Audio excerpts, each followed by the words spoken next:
에베소서 6장 10절부터 18절까지 말씀 다 찾으셨으면 한 목소리로 합독하도록 하겠습니다.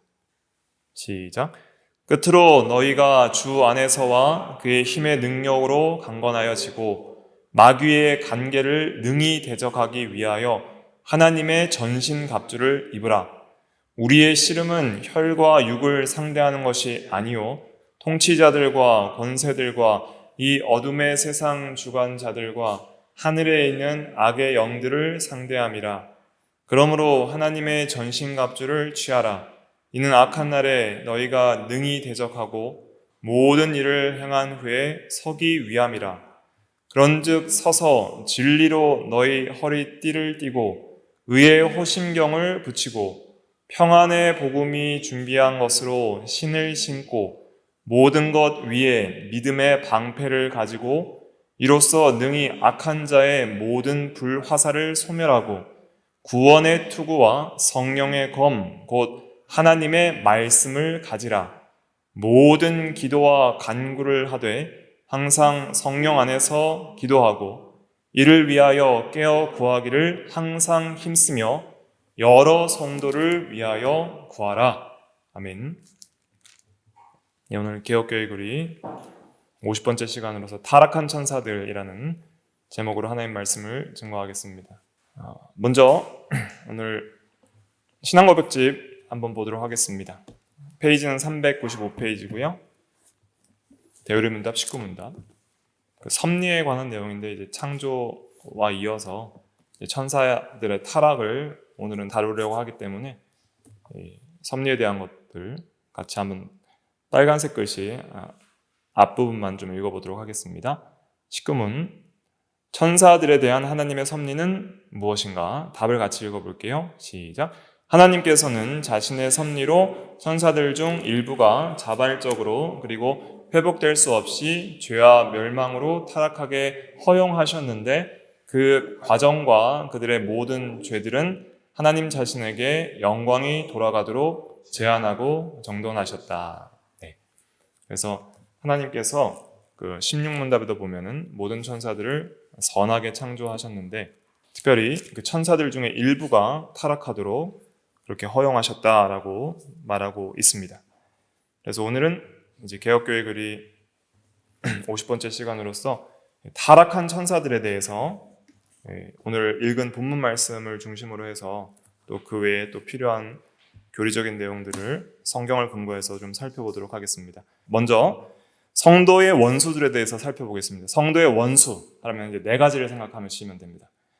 첫째는 마귀, 둘째는 죄, 셋째는 세상, 넷째는 사망입니다. 그래서 마태복음 13장 39절에 보면 원수가 마귀라 그랬고 또 그 다음에 그 베드로전서 5장 8절에도 보면 너희 대적 마귀라 그랬습니다.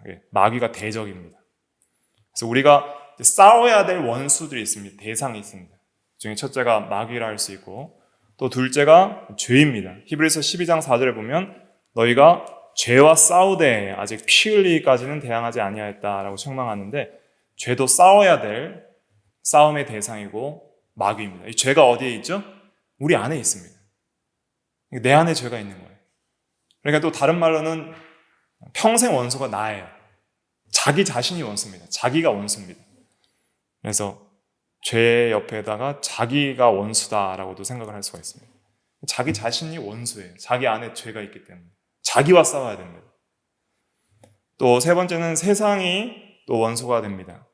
요한복음 15장 19절에 보면 마지막에 보면 세상이 너희를 미워하느니라 그랬습니다. 왜냐하면 너희가 세상에 속하였으면 세상이 자기 것을 사랑할 것이나 그랬는데 이 세상은 악한 세상을 가리키는데 악한 세상은 악한 자를 사랑하는데 예수님께서 택하여 부른 성도들은 이제 그리스도 안에서 구속받은 성도, 거룩한 자가 되었기 때문에 악한 세상은 거룩한 성도를 미워한다는 거예요. 그리고 또 요한일서 2장 15절부터 16절에 보면 세상을 사랑하지 말라 그랬습니다. 그렇기 때문에 세상도 우리의 원수입니다. 특별히 악한 세상을 가리키는 것입니다. 악한 세상, 죄악된 세상, 또 타락한 세상은 우리의 원수가 됩니다. 또 마지막 원수는 사망입니다. 고린도전서 15장 26절에 보면 맨 나중에 멸망받을 원수는 사망이니라 그랬습니다. 사망은 이제 죄와 관련된 것이죠. 죄의 싹슨 사망, 죄의 결과로 온 형벌적인 것이니까 이제 이 사망을 우리가 이제 극복해야 될 그런 원수가 되는 것이죠. 그래서 사망은 항상 우리를 종노릇하게 만들죠. 두려워 떨게 하고 또 종노릇하게 만드는 그런 강력한 세력인데 우리가 극복하고 이겨야 될 세력입니다. 근데 우리가 이제 부활 때 이 모든 사망을 다 이기게 되는 것이죠. 그래서 우리가 이 네 가지를 이기면서 살아가야 됩니다. 마귀를 이기고 죄를 이기고 세상을 이기고 또 사망의 두려움, 고통 이런 것들 이겨나가야 되는 것이죠.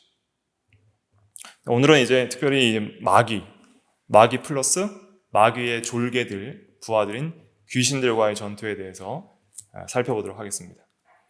오늘 읽은 본문 중에 에베소서 6장 12절 말씀 같이 한번 읽어보겠습니다. 시작.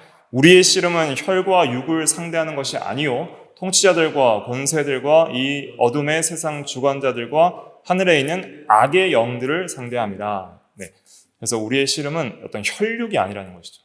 이 세상에서 치고받고 전쟁하는 그러한 육체적인 싸움이 아니라 영적 전투라는 거예요. 마귀와의 영적 전투. 그 대상은 통치자들, 권세들, 이 어둠의 세상 주관자들, 하늘에 있는 악의 영들이라는데 이것은 다 이 악한 영들을 가리키는 것입니다. 악한 영들이 이렇게 통치하고 특별히 이 통치를 할 때 이 세상의 정치 권력들과 세력들을 이용해서 통치를 하는 것이죠. 그래서 이 어둠의 세상 주관자들을 할 때 이 공중의 권세 잡은 자로서 이 생각과 사상계를 지배해서 하나님을 대적하는 사상을 뿌려나가고 그러한 사상에 종노릇하는 세상 권력과 합세해서 이렇게 이 세상을 통치하는 것이죠. 이런 하나님을 대적하고 진리를 대적하는 모든 권세 뒤에는 이 악한 영의 세력이 있는 것입니다. 하늘에 있는 악의 영들이 바로 마귀와 귀신들이고 그것을 상대로 우리는 씨름하고 싸우는 것입니다. 그래서 우리는 에베소서 4장 27절의 말씀처럼 마귀에게 틈을 주면 안 됩니다. 틈이 있으면 항상 공격이 들어오는 거예요. 틈만 나면 불화살이 날아오고 또 마귀의 어떤 유혹이 들어오게 됩니다. 우리 심령 속에. 그래서 우리는 틈을 주지 않고 힘써 싸워야 됩니다. 야고보서 4장 7절 말씀 같이 한번 읽어볼게요. 시작. 그런즉 너희는 하나님께 복종할지어다. 마귀를 대적하라. 그리하면 너희를 피하리라. 마귀를 대적하라 그랬습니다.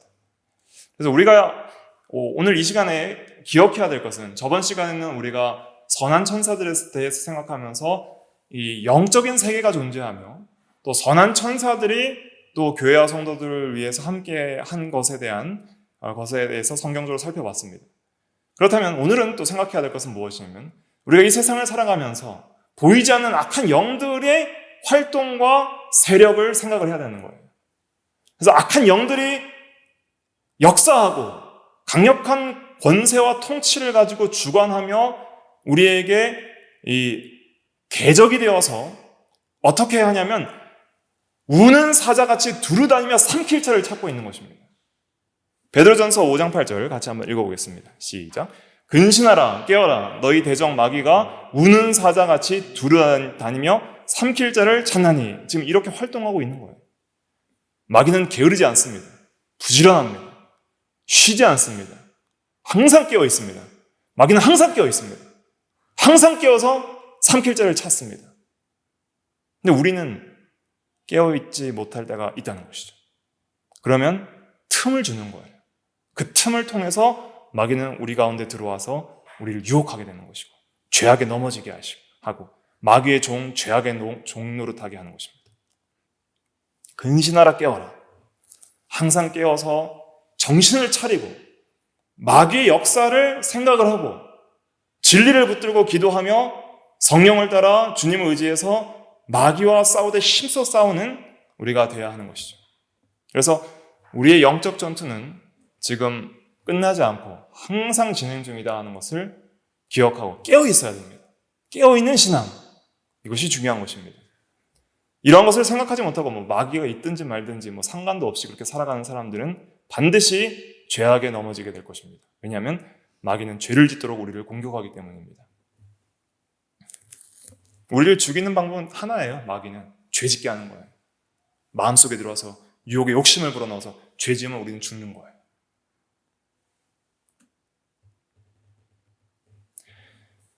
사탄과 귀신들과 싸우려면 그들을 이제 알아야 됩니다. 지피지기면 백전백승이라는 그런 사자성어가 있잖아요.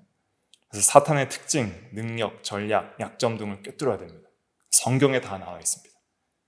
성경은 하나님과 진리에 대해서 많은 내용들을 언급하지만 또 그 중에서도 사탄과 귀신에 대한 내용이 엄청나게 많이 있습니다.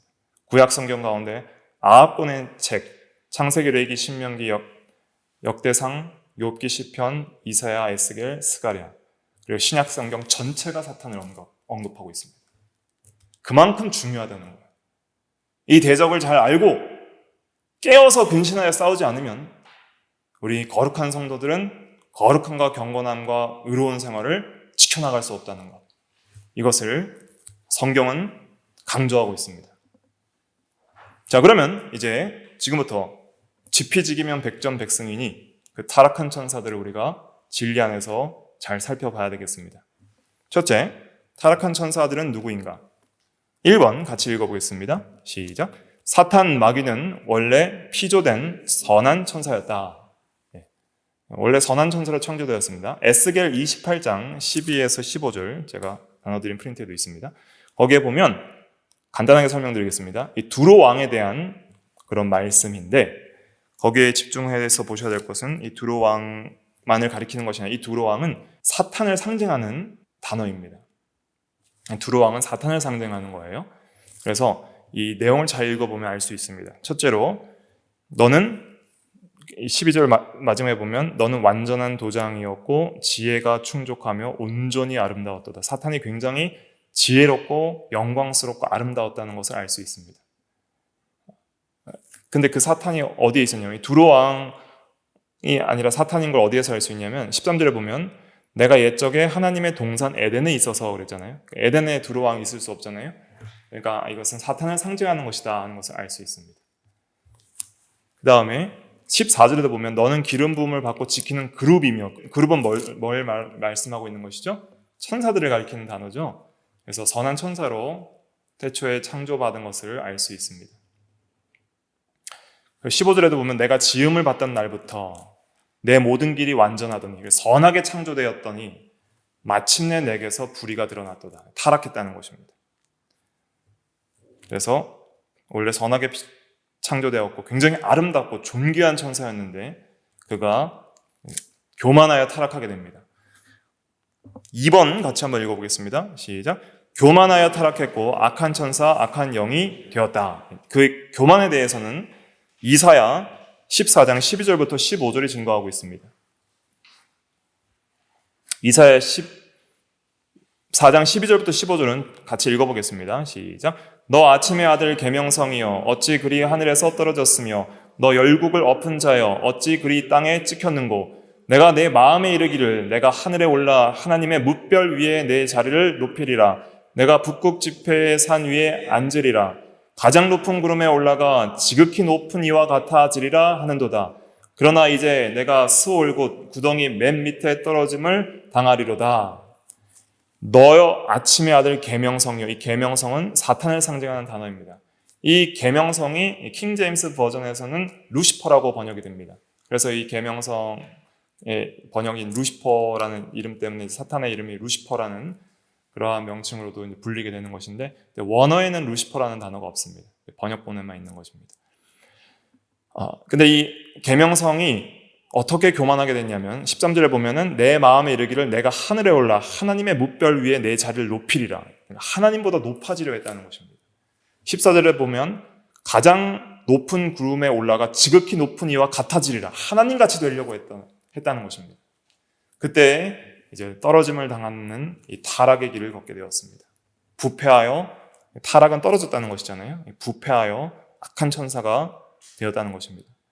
그렇게 타락할 때에 이 마귀는 천사 한 명인데 이 마귀 천사 한 명만 타락한 것이 아닙니다. 그 타락할 때에 누가 함께 타락했어요? 부하들도 같이 타락합니다. 같은 이 사탄이 원래 굉장히 지위가 높은 계급이 높은 천사였던 거예요. 그 계급 밑에 이제 미가엘처럼 그 사자들이 있었는데 그 사자들이 함께 타락하게 됩니다. 3번 같이 읽어보겠습니다. 시작. 사탄이 타락할 때 그의 부하 천사들도 타락하여 귀신이 되었다. 근거 구절은 계시록 12장 9절 같이 한번 읽어보겠습니다. 시작. 큰 용이 내쫓기니 옛뱀 곧 마귀라고도 하고 사탄이라고도 하며 온 천하를 꿰는 자라. 그가 땅으로 내쫓기니 그의 사자들도 그와 함께 내쫓기니라. 그래서 그의 사자들도 그와 함께 내쫓기니라 하였습니다. 그래서 이 사자들은 뭐가 되었어요? 귀신이 된 겁니다. 사탄, 마귀는 한 천사고, 그 다음에 귀신은 이제 여럿이 되는 것입니다. 굉장히 수가 많습니다. 군대 귀신도 나오잖아요. 군대 귀신이면 한 6천 정도 되는 거예요. 6천.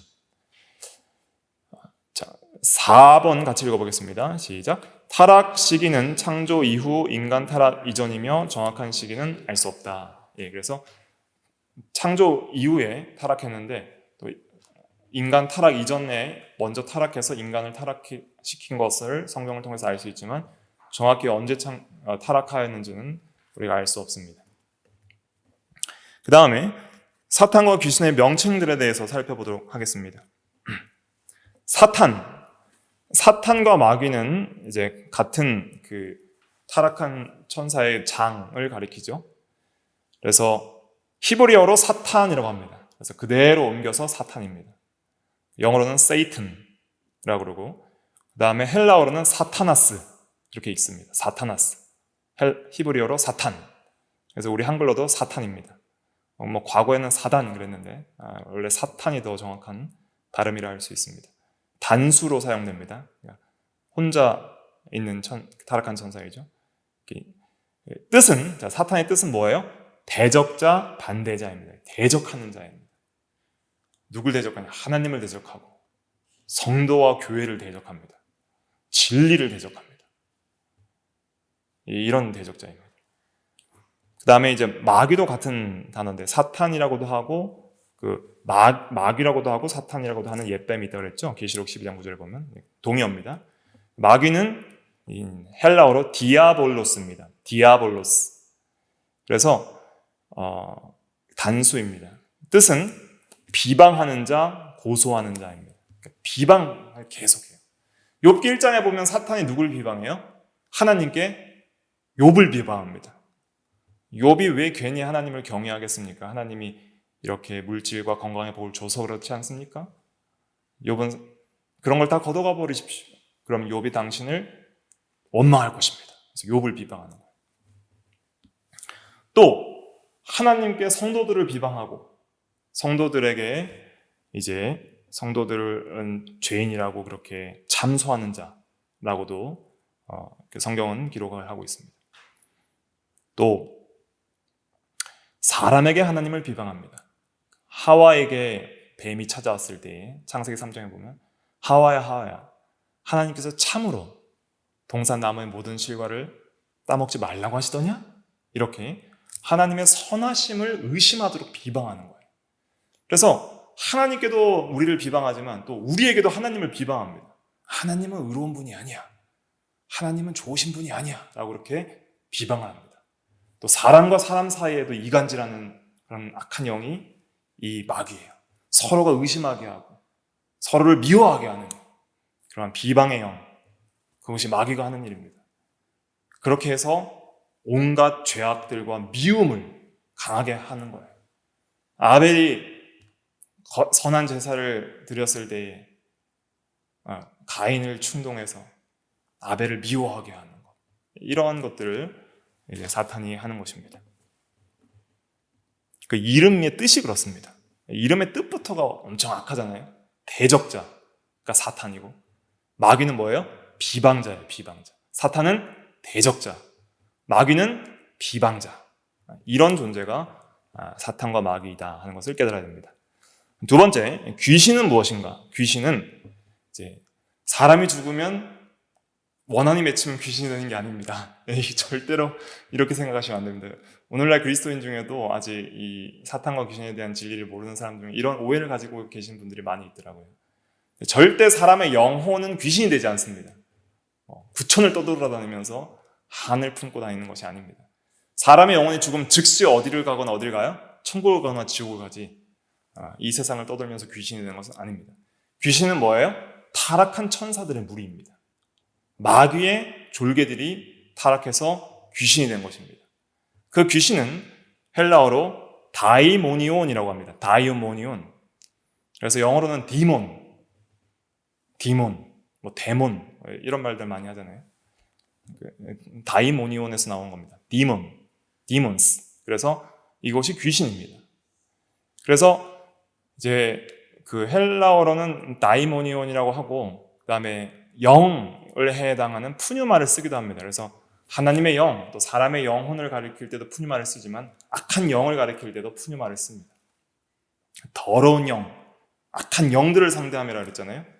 그래서 이러한 영, 귀신은 영이에요.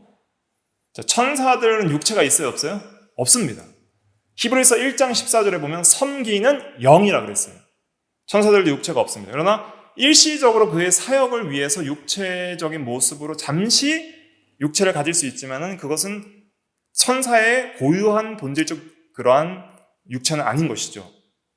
또 귀신들도 능력이 있어서 어떤 외적인 모습으로 일시적으로 나타날 수 있지만은 또 귀신들은 본질적으로는 영입니다. 모습이 없습니다. 비물질적 존재입니다. 그래서 더러운 영이다 할 수 있습니다. 복수들로 보통 사용이 되죠. 그래서 귀신은 사탄 마귀의 부하들로서 사탄과 함께 타락한 천사들입니다. 이 사탄과 귀신의 다양한 명칭들이 성경에 기록이 되어 있습니다. 이렇게 다양하다는 것은 그들의 활동들과 그들의 악한 사역들이 얼마나 다양한지를 보여줍니다. 빠르게 한번 사탄의 다양한 명칭들, 그 명칭들만 간단하게 쭉 한번 읽어보도록 하겠습니다. 1, 같이 읽어볼게요. 1. 아바돈. 2. 고발하는 자. 3. 대적. 4. 무저갱의 사자. 5. 아볼루온. 6. 바알세불. 7. 벨리알. 8. 마귀. 9. 용. 10. 원수. 11. 악한 자. 12. 거짓의 아비. 13. 이 세상의 신. 14. 왕. 15. 리워야단. 16. 거짓말쟁이. 17. 계명성. 이게 이제 루시퍼로 번역이 되는 단어입니다. 킹제임스 버전에서. 18. 거짓말하는 영. 19. 살인자. 20. 귀신들의 왕. 21. 공중의 권세 잡은 자. 22. 우는 사자. 23. 이 세상의 임금. 24. 사탄. 25. 뱀. 26. 강한 자. 27. 시험하는 자. 이런 등등으로 이제 사탄 마귀가 쓰이고 있습니다. 그다음 귀신의 다양한 명칭들 한번 쭉 읽어보겠습니다. 시작. 1. 귀신. 2. 악한 영, 해로운 영. 3. 거짓말하는 영. 4. 더러운 영. 5. 귀신들. 6. 미혹하는 영. 7. 개구리. 8. 하늘의 군대. 이런 단어들로 귀신의 인격과 사역이 표현이 되어 있습니다. 참고로 또 성경 구절을 보시면서 성경을 읽을 때 이런 단어가 나오면 이것이 마귀와 귀신들을 의미하는 단어구나 이렇게 이해를 하시면 도움이 되실 것입니다. 그럼 사탄의 능력에 대해서 살펴보겠습니다. 사탄은 능력이 대단합니다. 굉장히 빠르게 온천하를 깨죠. 순식간에 온천하를 깰 수 있는 거예요. 굉장히 빠르게 이동하고 굉장히 능력도 있고 굉장히 지혜롭습니다. 우리는 참 지혜가 없죠. 지식도 없고 참 배워도 잘 모르는데 사탄은 모든 사람의 마음과 생각들을 다 이렇게 꿰뚫어 보면서 틈을 찾고 있는 거예요. 깨어있지 않으면 언제든지 틈을 확인을 하고 이렇게 들어오게 되는 것이 사탄의 활동입니다. 하지만 그렇게 빨리 움직여도 하나님처럼 전능하진 않습니다. 또 하나님처럼 모든 곳에 계시는 그런 편재성이 없습니다. 그래서 마귀의 능력은 한정되어 있다. 강력하지만 하나님의 통치 아래 있고 하나님의 허락하신 범위 내에서 허락한 기간 동안만 활동할 수 있습니다. 마귀도 마침내 심판받을 때가 있다는 것이죠. 마귀의 사역이 끝날 때가 있습니다. 그래서 마귀도 자기가 남은 때가 얼마 남지 않은 줄 안다 그랬어요. 계시록을 보면. 그들의 능력도 하나님의 주권과 작정 아래서 제한되어 있습니다. 이것을 믿어야 됩니다. 그래서 욥기 1장에도 보면 욥을 미혹할 때, 욥에게 또 시험을 줄 때 하나님께서 그의 생명은 해하지 말라라고 제한을 두시더라고요. 그래서 하나님의 명령 아래서만 움직일 수 있는 것이죠. 그는 하나님의 허락 없이 움직일 수 없습니다. 허락 범위 안에서만 활동이 가능합니다. 마귀와 귀신들은 천사들보다 약합니다. 그래서 계시록 12장 7절과 9절, 20장 1절과 2절 보면은 미가엘이 이기고 또 천사가 그들을 무저갱에 집어넣는다 그랬습니다. 천사가 마귀와 귀신보다 강합니다. 그러나 사탄은 인간보다 강합니다. 우리보다 강한 거예요, 사탄이. 사탄은 지칠 줄 모릅니다. 우린 너무 지치기 쉽잖아요. 마음에는 원이라도 육신이 약하도다. 기도할 때도 힘들면 좀 지치고, 말씀을 읽을 때도 좀 이해가 안 되고, 또 마음이 진리에 붙들리지 못하면 혼란스럽고, 또 영적인 실증이 느껴질 때도 지칠 때도 있고, 끊임없이 부지런히 하나님 앞에 살아가기가 쉽지가 않습니다. 그러나 마귀는 지치지 않는 열심으로 우는 사자와 같이 삼킬자를 찾으며 부지런히 활동합니다. 얼마나 대단하게 활동하는지 온 천하를 깨고 다니는 거예요. 그걸 우리가 영적으로 믿음의 눈을 통해서 말씀의 빛을 통해서 그걸 파악을 해야 됩니다. 악한 영의 역사가 활동하고 있구나 느껴져야 되는 거예요.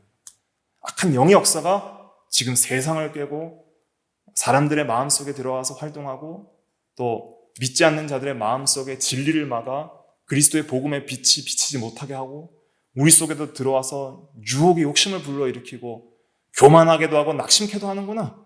이러한 것들을 파악해야 됩니다. 사탄은 게으르거나 나태하지 않습니다. 사탄은 우리의 약점을 너무 잘 알고 빈틈을 발견하고 공격합니다. 그래서 주 안에 있지 않으면 사탄을 이길 수 없습니다. 오늘 에베소서 6장에도 보면 6장 10절에 보면 뭐라 그랬어요? 끝으로 너희가 주 안에서와 그의 힘의 능력으로 강건하여지고 그랬습니다. 주 안에 있으라 그랬어요. 주 안에 있어야 그의 힘의 능력으로 강건하여져서 사탄을 이길 수 있다는 것입니다. 주님께 피해야 됩니다. 주님을 의지하고 붙들고 주의 말씀을 붙들고 주님을 향해 간절한 기도를 드려야 됩니다. 그럴 때에만 우리가 사탄을 이길 수 있다 하는 것을 계속 기억을 해야 됩니다. 사탄의 이제 공격 전략에 대해서 한번 살펴보도록 하겠습니다. 1번 같이 읽어보겠습니다. 시작. 진리에서 떠나게 함. 하나님의 말씀의 진리를 왜곡하거나 부정하게 한다.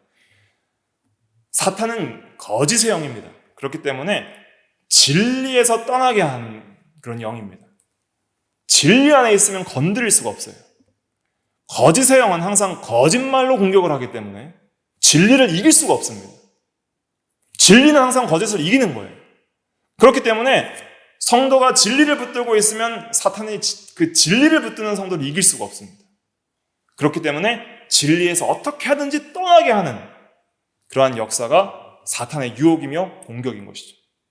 그래서 진리를 왜곡해서 잘못 깨닫게 하거나 진리를 아예 부정하게 하거나 진리를 마음에 심지 않게 하거나 진리를 믿지 못하게 하는 것. 왜 사람들이 진리를 믿지 않을까요? 그들의 부패한 마음과 그들의 그 믿음 없음 때문에 그렇기도 하지만은 또한 성경은 사탄이 진리를 믿지 못하도록 역사한다고 말씀하고 있습니다. 고린도서 4장 4절 말씀 요절인데요. 같이 한번 읽어보겠습니다. 시작. 그 중에 이 세상의 신이 믿지 아니하는 자들의 마음을 혼미하게 하여 그리스도의 영광의 복음의 광채가 비치지 못하게 함이니 그리스도는 하나님의 형상이니라. 그리스도의 영광의 복음의 광채인 빛이 비쳐 들어가야 어두움 가운데 있는 심령이 소생하고 살아나고 깨어나겠는데 안 믿어지는 거예요. 왜 안 믿어질까요? 그들의 악함과 완악함과 믿지 않음 때문도 있지만은 그러나 또 중요한 것은 이 세상의 신, 마귀를 가리키는데 이 신이 믿지 아니하는 자들의 마음을 혼미하게 한다 그랬습니다. 못 믿게 계속 유혹하는 거예요. 진리보다 다른 것을 믿도록 하고 진리를 왜곡하거나 부정하게 만드는 거예요. 그것이 사탄의 공격 전략입니다. 진리에서 어떻게든 떠나게 하는 거예요. 그래서 창세기 3장 1절부터 5절에 보면 하와를 유혹할 때에도 진리에서 떠나게 하는 거예요. 하와가 진리를 굳게 붙들고 있지 못했습니다. 하나님은 선악과를 따먹을 때 반드시 죽으리라 그랬는데 하와는 죽을까 하노라 라고 그렇게 하나님이 말씀했다고 이렇게 굳게 진리를 기억하고 있지 못하니까 마귀는 즉시 내가 결코 죽지 아니하리라 하고 거짓말을 할 때에 그걸 믿어버리는 거예요. 거짓말도 계속하면 믿어진다고 합니다. 전략적으로 국민들을 선동할 때에 그런 전략들이 있습니다. 선동 전략 중에 거짓말 계속하면 한 수십 번 들으면 그냥 진리로 받아들여지는 거예요. 그냥 마귀가 계속 거짓으로 유혹을 하면 그게 진리인 줄 아는 거예요. 사람은 무엇을 믿느냐에 따라서 그 사람의 인격과 삶이 결정됩니다. 진리를 믿으면 진리의 사람이 되어 생명길을 걸어가고 거짓을 믿으면 완악하고 부패하여 사망의 길을 걸어가게 되는 거예요. 두 번째, 공격 전략 2번 읽어보겠습니다. 시작. 사탄은 욕심을 불러일으킨다. 사탄이 와서 과거에는 여러 가지 이제 육체적인 어떤 그런 문제들도 일으키는 그런 일들, 귀신 들리는 일이나 또 병들게 하는 일들 이런 것들도 많이 있었습니다. 그러나 이제 예수 그리스도의 십자가의 구속 이후에는 그런 어떤 외적인 사탄의 어떤 전략들은 많이 사라졌습니다. 거의 사라졌고 지금도 강력하게 역사하는 건 뭐냐면 욕심을 계속 주는 거예요. 사탄이 우리를 억지로 죄짓게 할 수는 없습니다. 죄는 누가 짓는 거예요? 내가 짓는 겁니다. 마귀가 죄짓게 했다라고 그렇게 생각하지 마십시오. 마귀가 유혹은 할 수 있지만 결국 선택은 내가 한 거예요. 나의 의지를 강압해서 하나님이 구원하시거나 강압해서 마귀가 죄를 짓게 할 수 없는 거예요. 하나님도 우리를 구원하실 때 절대 주권적으로 우리를 구원하시지만은 우리의 자원하는 마음을 일으켜서 우리가 사랑과 복음에 설복되어서 우리가 원해서 하나님을 믿게 되는 거지. 하나님 절대 저는 하나님 믿기 싫어하는 사람을 너 믿어라고 해서 그냥 억지로 믿게 만드시는 분은 아니에요. 그게 하나님의 초자연적인 역사로 믿어지게 하는 것이 하나님의 구원의 역사라면 마귀는 어떻게 하는 것이 마귀의 역사냐면 어떻게 하든지 욕심을 불러일으켜서 죄짓게 만드는 거예요. 죄짓는 그 행위는 결국 누가 하는 거예요? 그 죄인 당사자가 하는 거예요. 욕심까지만 불러일으키는 거예요. 그러니까 창세기 3장 6절에 보면은 하와가 선악과를 봤을 때 먹음직하고 보암직하고 지혜롭게 할 만큼 탐스러운 나무인지라 라는 그 욕심을 마음속에 집어넣어 준 거예요. 그 마음속에 욕심 집어넣어 주니까 결국 따먹은 거 누가 따먹어요? 하와가 따먹는 거예요. 적극적으로 원해서 따먹는 거예요. 그래서 요한일서 2장 15절부터 16절에 보면 마귀의 전략은 항상 똑같습니다. 세 가지입니다. 육체의 정욕, 안목의 정욕, 이생의 자랑 세 가지예요. 그걸 유혹하는 거예요. 육체의 정욕. 그래서 돈을 사랑하게 하는 것, 돈, 물질, 세상을 사랑하게 하는 것. 또 안목의 정욕, 아름다움, 쾌락을 사랑하게 하는 것. 또 이생의 자랑, 권력, 명예, 영광심 이런 것을 사랑하게 하는 것이죠. 예수님을 유혹할 때도 이 세 가지 마태복음 4장에 보면 첫째 육체의 정욕으로 유혹해서요. 뭐가 되게 하라 그랬어요? 돌이 떡이 되게 하라. 물질 시험, 육체의 정욕입니다. 그 다음에 안목의 정욕, 예수님께 천하만국의 영광을 보여줬다고 그랬습니다. 보는 것, 보임으로써 유혹하는 것. 또 이생의 자랑, 뛰어내려서 위대한 기적을 통해서 사람들에게 인기를 얻어라. 이 유혹이 이생의 자랑, 명예 영광심으로 유혹을 하는 것이죠. 항상 이 세 가지입니다. 욕심을 불러일으키는데 창세부터 마지막 때까지 100가지, 수십 가지, 수백 가지가 아니에요. 항상 세 가지예요. 항상 세 가지. 근데 항상 세 가지에 당하는 거예요, 사람들이. 물질의 욕심, 육체의 정욕, 또 안목의 정욕, 눈의 욕심, 어떤 쾌락과 아름다움을 보게 하는 거예요. 그러니까 우리가 봄을 통해서 얼마나 많은 생각들로 유혹을 받습니까? 특별히 어떤 음욕이나 또 어떤 여러 가지 정욕들은 이런 안목의 정욕으로 많이 들어오는 거예요. 또 이생의 자랑, 높아지고 싶은 마음, 사람들에게 인기를 끌고 세상에서 영광스럽게 되고 싶은 그런 야심을 갖게 하는 것, 이것이 사탄의 전략입니다. 어떻게 유혹했냐? 하와에게는 선악과로 먹음직 보암직 지혜롭게 할 만큼 탐스럽게 한 나무인지라.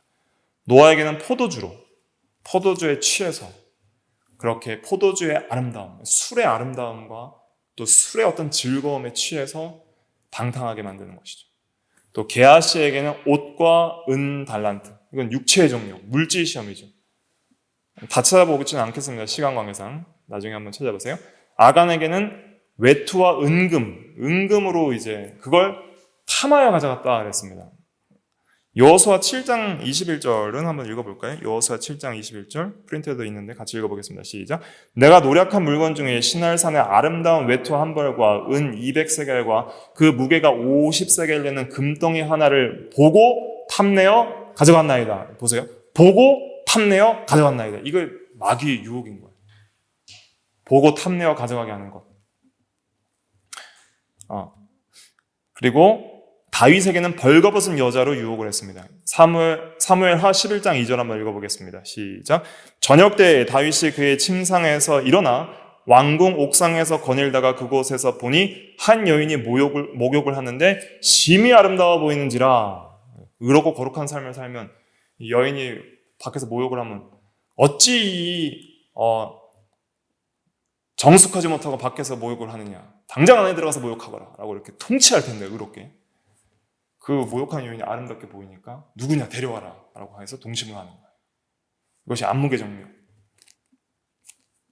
그래서 이렇게 해서 유혹을 받게 하고, 또 베드로는 두려움으로 주님을 3번 부인하게 만들었습니다. 그래서 이 욕심을 불러일으킨다.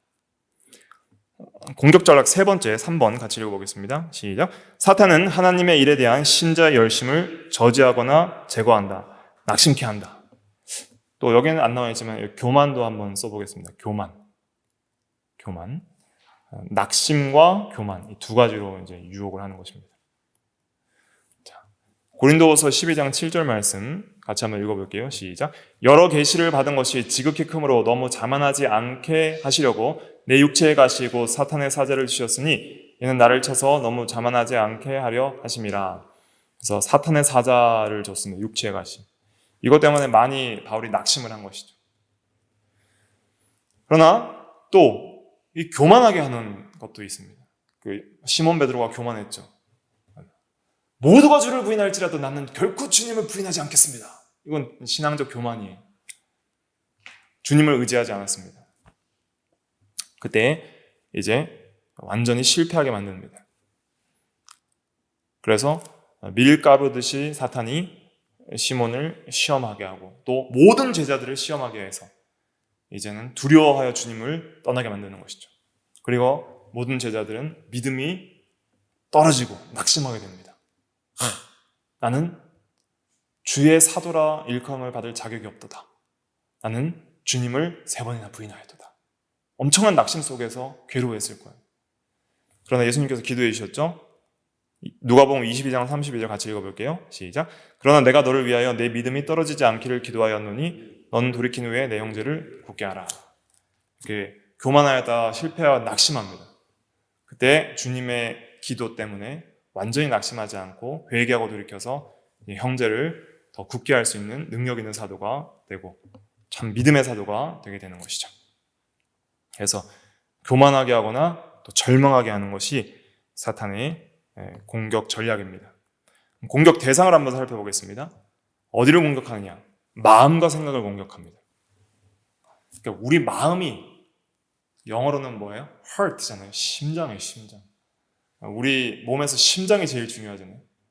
그래서 마음이 중요한 거예요. 무릇 지킬 만한 것 중에 더욱 내 마음을 지키라. 생명의 근원이 이에서 남이니라. 잠언 4장 23절.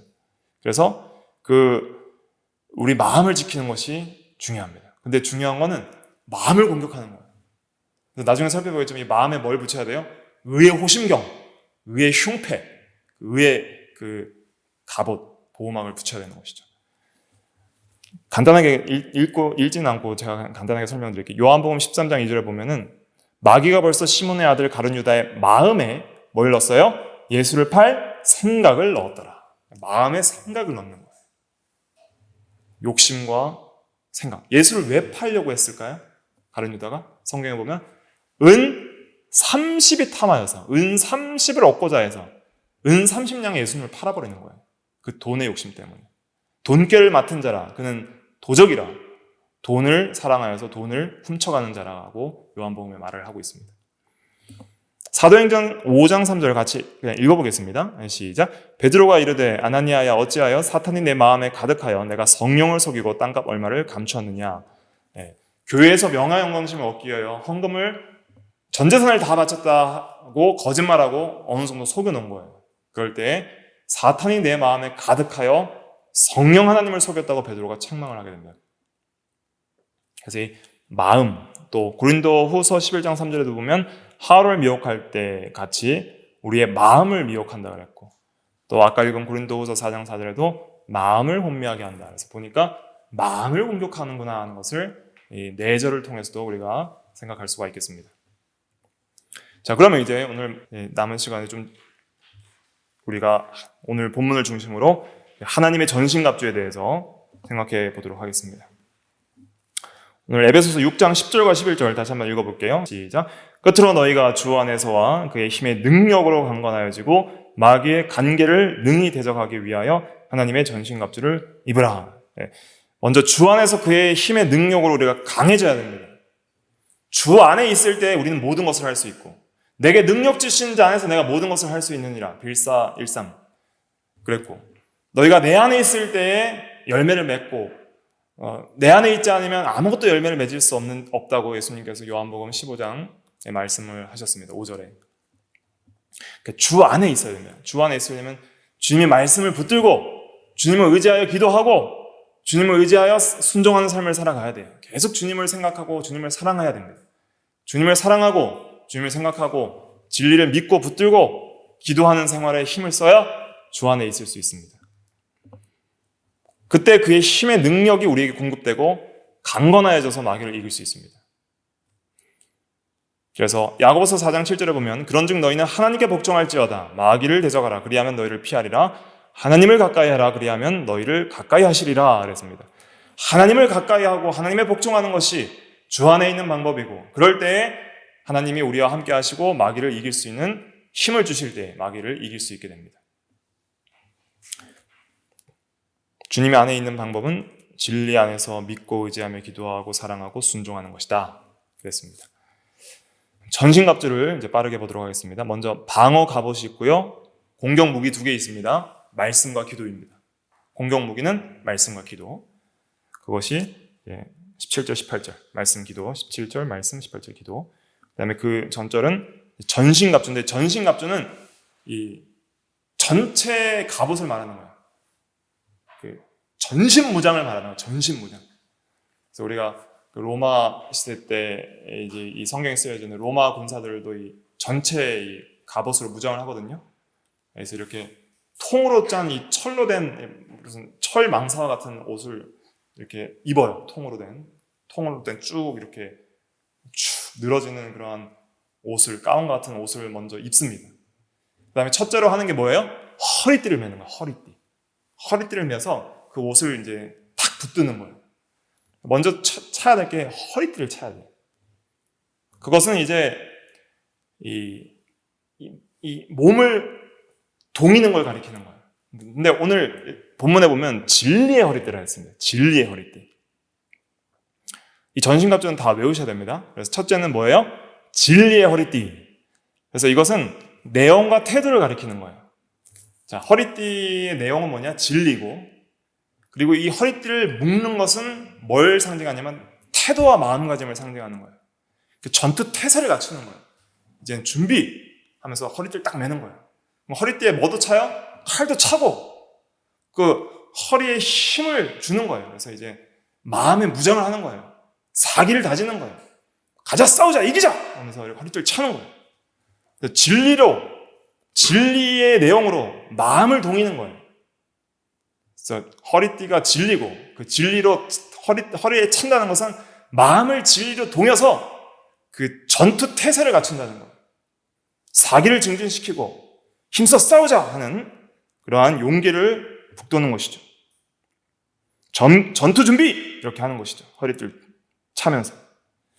그래서 제가 한 구절 읽어드리면, 그 베드로전서 1장 13절에 보면 너희 마음의 허리를 동이고 근신하여 그랬습니다. 베드로전서 1장 13절. 마음의 허리를 동이라 이런 표현이 있어요. 성경에 보면. 베드로전서 1장 13절입니다. 그래서 이 마음을 동이는 거예요. 마음을 묶어버리는 거예요. 뭘로 묶어요? 마음을 진리로 묶는 거예요. 하나님의 말씀으로 마음을 묶어버리는 거예요. 마음이 막 혼미해서 막 산재해서 막 걱정, 근심, 염려, 막 불안, 막 두려움, 막 이렇게 막 마음이 막 온갈 데 없이 막 산재해 있는 마음들을 묶는 거예요. 군사가 뭐가 없으면 전쟁에 져요? 사기가 없으면 죽는 거예요. 아무리 전투력이 세고 좋은 무기 있어도 싸울 마음이 없이 두려워 떨면 죽는 거예요. 그러니까 그 진리로 마음을 동여서 이 사기를 증진시키고 죄와 마귀와 힘써 싸우되 피 흘리게 싸우려는 그러한 하나님의 군사로 마음을 강하게 동이는 거예요. 이게 진리로 허리띠를 띠는 겁니다. 이러한 게 없으니까 그냥 마귀에게 져버리는 거예요. 두려워서 지는 거예요. 어떻게 내가 마귀와 죄를 이기겠는가 하고 처음부터 그냥 마음을 놔버리는 것이죠. 먼저 준비태세를 갖춰야 됩니다. 두 번째, 의의 호심경. 의의 호심경은 뭐냐면 이 흉배, 가슴 마귀를 가리킵니다. 그래서 다른 데는 이제 활동을 해야 되기 때문에 팔과 다리는 싸우려면 뛰기도 하고 이렇게 방패와 검을 잡고 흔들어야 되기 때문에 활동이 자유로워야 되지만은 이 부분은 이제 많이 안 죽여도 되기도 또 이 부분은 정말 중요하게 보호를 해야 됩니다. 왜냐하면 심장과 내장이 있기 때문에 여기 맞으면 이제 즉사하는 거예요. 팔다리 하나 좀 손상이 돼도 계속 싸울 수 있지만은 여기 맞으면 바로 죽는 거예요. 그렇기 때문에 이 가슴 마귀가 심장을 지키듯이 이 의의 호심경은 마음을 지키게 하는 거예요. 마음. 근데 뭐가 마음을 지켜요? 의가 마음을 지키는 거예요. 의. 이 의는 예수 그리스도께서 완전한 순종과 희생을 통해서 성취하신 그리스도의 의를 가리키는 거예요. 이 의는. 우리의 의가 아니라 그리스도의 의예요. 온전한 순종과 능동순종, 수동순종, 대행과 대형. 그래서 우리의 죄값을 다 치르시고 우리 대신 다 순종하신 그 의, 완전한 그리스도의 의가 우리의 마음의 가슴막이에요. 왜냐하면 마귀는 항상 죄를 짓도록 유혹하고 낙심하고 교만하도록 유혹합니다. 그럴 때 우리는 그리스도를 붙드는 거예요. 그리스도와 연합되어서 그리스도 안에서 나에게는 그리스도의 의가 있다. 마귀 너가 죄악에 넘어지도록 나를 유혹하고 때로 우리가 잠시 죄악에 낙심하여서 죄악의 포로가 될지라도 절대로 무너지지 않는 가슴마귀가 있으니 뭐가 있어요? 그리스도의 의가 나에게 있다. 아무리 죄악으로 유혹해도 절대 없어지지 않는 나의 마음과 심장을 지키는 그 갑옷이 있으니 그리스도의 의가 나에게 있다. 나는 이 그리스도의 의를 의지하여 다시 죄악에서 영원히 종노릇 하지 않고 일어나서 하나님 보좌 앞에 담대히 나아가서 생명길을 걸어가노라 하고 일어나는 거예요. 그리스도의 완전한 의, 법적인 의와 또 그리스도와 함께할 때 공급해 주시는 실제적인 의로운 삶을 살 수 있게 하는 그 능력이 우리의 마음에 공급됩니다. 나는 그리스도와 함께 죄에 대하여 죽었고 그리스도와 함께 의에 대하여 산 자로라. 내가 어찌 더 이상 죄악의 종노릇하리요. 나는 하나님 앞에 의인이라 칭함을 받는 자이다. 하나님의 거룩한 자녀여 거룩한 성도다. 우리의 정체성을 계속적으로 되뇌이는 거예요. 나 같은 죄인을 위하여 그리스도께서 피 흘려 죽으셨도다. 그리스도의 의를 붙드는 거예요. 그래서 계속 이제는 싸움을 해나갈 수 있도록 힘을 얻는 거예요. 절대 무너지지 않습니다. 아무리 죄악의 종로를 해도 끝까지 지켜주시는 하나님의 보호하심이 있는데 그게 뭐예요? 그리스도의 의인 거예요. 절대 완전히 타락하지 않습니다. 놀라운 은혜입니다. 이걸 의지해야 됩니다. 세 번째, 평안의 복음의 신이 있습니다. 평안의 복음의 신. 신발을 잘 신어야 돼요, 군인들이. 신발이 좋지 않으면은 미끄러지고 넘어지고 전진할 수 없습니다. 근데 신이라는 표현을 묵상하면서 제가 이것이 어떤 의미가 있을까 생각하면서 깨달은 것은 무엇이냐면 군인은 신발을 신고 전진을 하잖아요. 걸음을 걷는 걸 상징하는 거예요, 신은. 군인들이 사기가 없으면 힘있게 달려갈 수 없는 전진을 못하는 거예요. 두려워 떨고 있으면 숨을 수밖에 없는 거예요. 이 복음의 신은 두려워하지 않고 적진을 향해서 돌격 앞으로 할 때 빠른 걸음으로 힘있게 전진할 수 있게 하는 그 발에 신는 신을 가리키는 것이죠. 근데 그 평안이라고 그랬습니다. 평안. 복음 앞에 수식어가 어떤 복음이에요? 평안의 복음. 이 평안의 복음은 두려움을 없애는 거예요. 두려워 떠는 자는 전진할 수 없는 거예요. 달려갈 수 없는 거예요. 숨을 뿐이에요. 그런데 평안의 복음을 주니까 강하고 담대할 수 있는 거예요. 복음을 분명히 이해하고 복음의 평안을 경험할 때 하나님과의 화평을 경험하는 거예요. 그리스도께서 나를 위하여 죽어주셨으므로 나는 하나님의 자녀라. 그리스도가 나와 함께 하시고 하나님이 나와 함께 하신다. 그리스도 안에서 나는 죄악을 이길 수 있다. 하나님이 나의 편이시다. 천군 천사가 나의 편이시다. 엘리사가 아람 군대가 쳐들어왔을 때 엘리사의 시종과 함께 성에 갇혔습니다. 아람 군대가 성을 둘러쌌어요. 주의 종이여 우리가 어찌합니까? 우리가 포위당하였습니다. 그럴 때 우리가 함께한 자가 저들보다 많도다. 그의 눈을 열어 보여주시옵소서 할 때 불말과 불병거가 뒤에서 포진하고 있는 거예요. 강력한 천군 천사들의 도움을 하나님께서 보내주시고 늘 하나님이 우리와 함께 하시고 우리를 사랑하시고 그리스도의 사랑에서 끊을 수 없게 하는 그 놀라운 복음의 은혜, 죄사함과 의롭다 하심과 하나님의 자녀가 되는 권세, 이러한 것들을 확실하게 우리가 이해하고 복음을 이해하고 복음 안에서 그 평안을 경험해야 되는 겁니다. 그때 두려워하지 않고 힘써 싸울 수 있는 거예요. 절대 지지 않으리라 하는 강력한 그 용기를 가지고 싸우는 거예요. 달려갈 수 있는 것이죠. 네 번째, 믿음의 방패. 방패가 있어야 됩니다. 그 로마 시대 때 군사들이 싸울 때 이 방패는 보통 세로가 한 60cm 이상, 가로가 60cm 이상, 세로가 한 1.2m에서 3m예요. 그러니까 굉장히 큰 거야. 높이도 한 1m 20에서 30 되고, 또 세로가 한 60cm 되니까 그 세로에 딱 방패에 탁 숨으면 그 모든 불 화살이 와도 전신을 보호할 수 있는 것입니다. 이 믿음의 방패로 모든 불 화살을 막는다 그랬어요. 이 방패는 바로 그리스도와 그리스도의 말씀이 이 방패입니다. 그래서 그리스도를 의지하고 그의 말씀을 의지하는 거예요. 그리스도를 의지하는 자는 절대 마귀의 유혹의 불화살을 맞지 않습니다. 이 불화살은 불과 같은 시험, 유혹을 가리키는 거예요. 아주 강력한 유혹과 시험. 근데 그것을 막고 이길 수 있는 유일한 방패는 그리스도와 그의 말씀이에요. 하나님이 나의 방패시고 그리스도와 그의 말씀이 나의 방패입니다.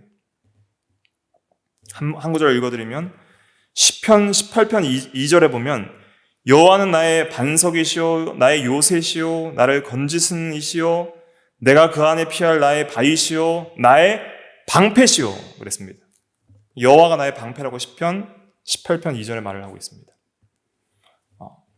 핵심을 말씀드리면 그리스도와 그의 말씀을 의지하는 게 믿음이에요. 여기서 믿음은 전적인 의지와 굳은 신뢰를 가리키는 거예요.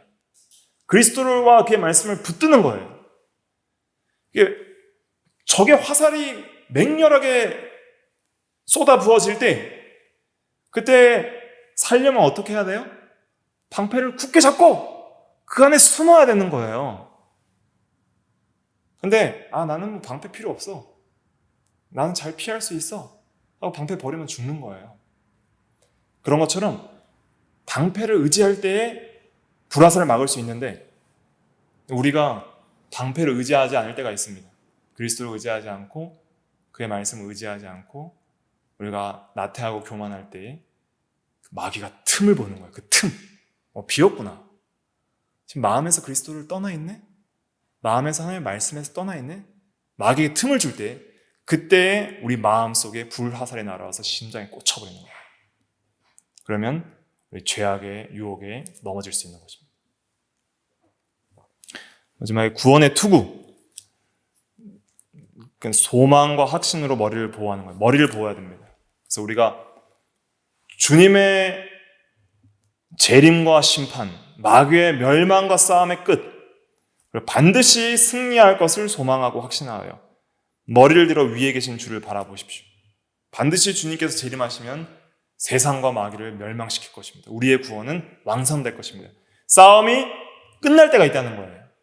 여기에 우리가 소망을 들고 머리를 보호해야 되겠습니다. 마지막으로 공격 무기는 자세하게 해야 되는데 또 다음 시간에 이어서 하도록 하겠습니다. 시간이 너무 많이 가서 공격 무기는 성령의 검 하나의 말씀, 그리고 또 기도가 있다고 했습니다. 그래서 우리가 말씀으로 예수님께서 마귀의 시험을 이기셨습니다. 그래서 말씀을 잘 갈아야 됩니다. 교리 공부를 열심히 하는 것도 말씀을 잘 가는 거예요. 검이 예리하지 못하면 잘 뵐 수가 없습니다. 그리고 이런 잘 휘두를 수 있는 기술과 능력을 길러야 됩니다. 그래서 순종과 실천을 통해서 검술이 느는 거예요. 그리고 또 성령을 의지할 때에 검술이 늘게 됩니다. 그다음에 기도할 때에 우리가 마귀를 이길 수 있습니다. 마가복음 9장 29절 읽고 마치겠습니다. 마가복음 9장 29절 시작. 이르시되 기도 외에는 다른 것으로는 이런 종류가 나갈 수 없느니라. 귀신을 왜 못 쫓아냈습니까? 라고 제자들이 물어볼 때 기도 외에는 이런 종류, 악한 영들을 가리킵니다. 귀신들을 가리키는데 기도 외에는 절대 쫓아낼 수 없다는 거예요. 기도하지 않으면 귀신을 이길 수 없습니다. 마귀를 이기고 귀신을 이기려면 반드시 기도해야 됩니다. 기도를 쉬는 것은 죄입니다. 사무엘상 12장 13절에 보면 사무엘이 기도를 쉬는 죄를 범하지 않는다 그랬기 때문에 기도함으로 우리가 귀신을 이길 수 있다 하는 것을 기억을 하고 말씀과 기도에 힘을 쓰는 우리가 다 돼야 되겠습니다. 기도하겠습니다.